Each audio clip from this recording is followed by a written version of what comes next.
L'entreprise Sebenou et Fils sise au quartier Avedji-Cito à Lomé, a reçu la visite des voleurs qui ont dévalisé le département et emporté une importante somme d'argent. Ces faits qui se sont produits depuis septembre 2018 ont causé des préjudices graves et des conséquences collatérales assez lourdes. Selon le procès-verbal de procédure d'enquête préliminaire mené par la cellule d'identification criminelle de la Gendarmerie nationale, c'est dans la nuit du 26 au 27 septembre 2018 aux environs d'1h du matin que des individus inconnus ont, à l'aide d'une échelle, accédé au toit de l'immeuble abritant l'entreprise Sebenou et Fils.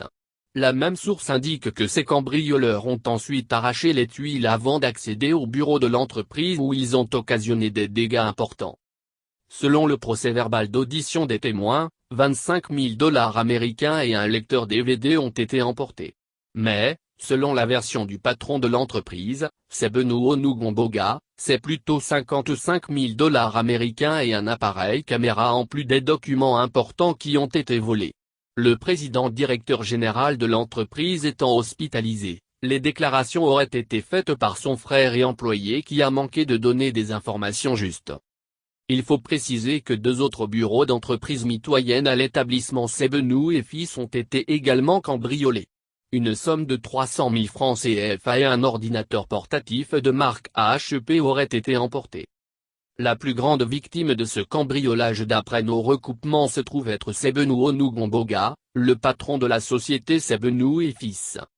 En effet, non seulement il a perdu plus de 30 millions de francs CFA, 55 000 $, et du matériel emporté, mais aussi il croupit en prison depuis près de 3 ans, suite à la visite des malfrats. En effet, la société Sebenou et Fils est spécialisée dans la commercialisation d'éthanol qu'elle livre à ses clients qui en passent la commande.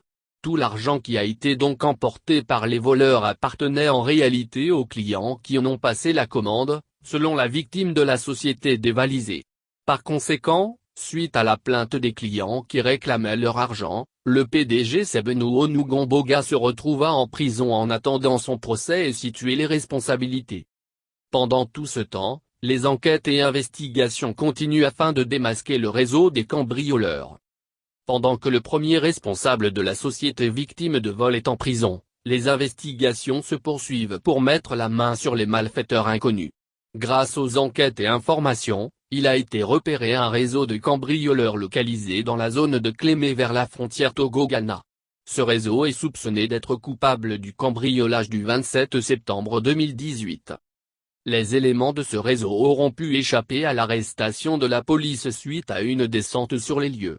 Le 13 juillet dernier, l'heureux hasard a voulu que 4 individus spécialisés dans le vol de motos, de cambriolage de boutiques et autres lieux de travail dans les zones d'Adidogom aient été appréhendés par les éléments de la police nationale. Grâce aux investigations du commissariat du 9e arrondissement, les malfrats interrogés ont avoué agir en un réseau de 2 groupes sous les ordres du nommé Augustin et d'alias Rasta de même que de Lino.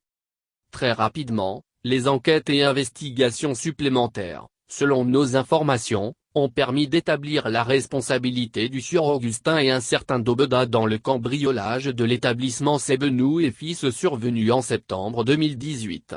Ils sont donc le cerveau du réseau de malfaiteurs qui ont commis le forfait du 27 septembre 2018 à Avedji-Cito.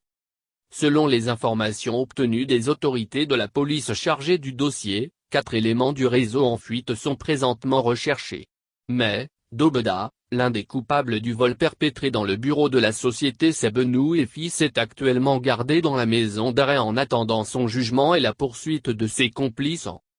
Vivement que toute la lumière soit faite pour que justice soit rendue afin de situer clairement les responsabilités.